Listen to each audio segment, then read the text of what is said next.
কাটতে হয় বেশি করে, নাইলে প্লেট মারলে তার সমস্যা বিরাট।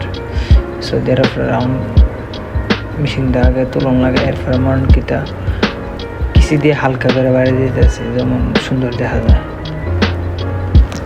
জেলটা আবার কঠিনভাবে লাগাইতে হয়, জেল না পাল্টে না লাগাইলে তারে অনেক শক্ত, আর নিচের দাঁড়িয়ে অনেক সব উল্টা। ঠিক আছে, দিয়ে জেল লাগাইতেছি আর কি।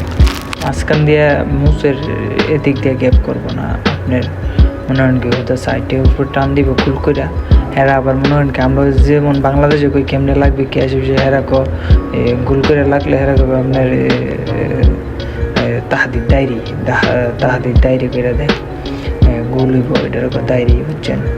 আর আপনার সাইড দিয়ে যখন একবারে ছোটো করে কাটবো আপনার এটা বলবো স্কোয়ার। আপনার এই যে সাইডটি কাটতেছি আপনার সাইডটি বলবো জাম। সৌদি আরব, বুঝছেন। আরবিতে যারা সৌদি আরব নতুন আসবেন, আশা করি আপনারা ভিডিওটা দেখলে শিখতে পারবেন কীভাবে কাটতে হয়, কে আসে বিষয় বুঝতে পারবেন। ঠিক আছে,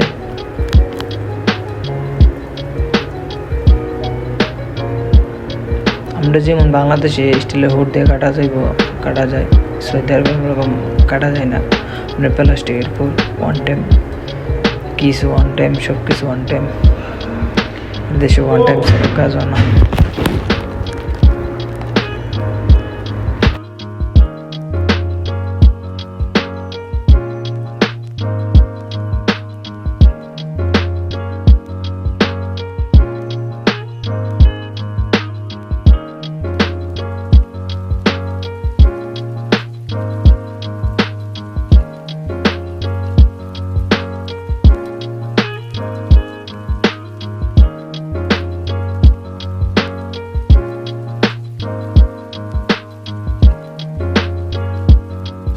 আমার দাড়ি কাটা শেষ, আমি এর বাজে দেখ কি মনে হয়েছে, আয়না লইয়া এলাম। দেখ ভালো হয়েছে, উঠে চুললে হালকা করে কেটাতে হারা যেটা আছে আমিও কেটে দিলাম। এদিকে হইতেছে না, ভালো হয়েছে, অনেক সুন্দর হয়েছে দাড়ি কাটা। আর কিছু করবো না, আর মুখটারে সুন্দর টিকা ধুয়ে দিলাম, পরিবেশ দিলাম। আপনার কিছু লাগাই না, মাথাটা একটু মেসেজ করে দিলাম। সৌদি আরব মেসেজ না করলে আপনার কাস্টমার বান্ধব না।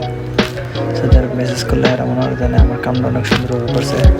আশা করি ভালো থাকবেন, সুস্থ থাকবেন, সবাই দোয়া করি সবাই ভালো থাকেন।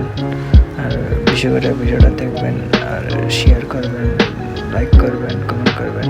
ওকে, আল্লাহ হাফেজ, টাটা।